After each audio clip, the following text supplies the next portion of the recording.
Hey guys, Max from Barefoot Inc. Just want to take you through the 3 primary reasons why running in 5 fingers and wearing 5 fingers as some part of your running is going to improve your running efficiency and your mechanics and hopefully your enjoyment of running. The first thing is the separate toes. By actually allowing the toes to spread and to articulate while running, it gives you a better base from which to actually stabilize during landing and then to take off, which allows us to be more stable through our whole leg, through the knee, through the ankle, and just the kinetic chain is just that much more switched on, and hopefully reduces injury and allows for a more efficient push off.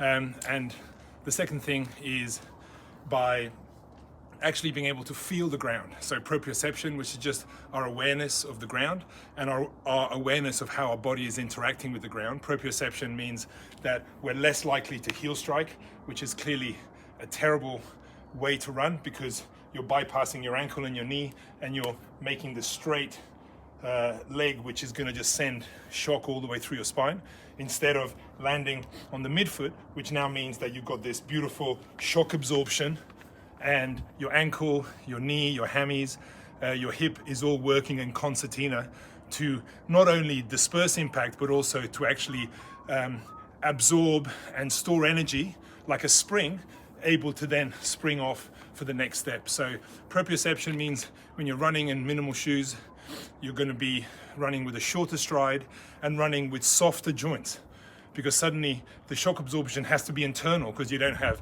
a big wedge of cushion to rely on. So, and that's actually a much better way of doing it. And lastly is because your foot is completely flat as opposed to being lifted by a heel wedge, which is what most running shoes have, anywhere up to about 12 or 14 mil. By being completely flat, it means now you're actually starting from a neutral posture, which means your hips are now level.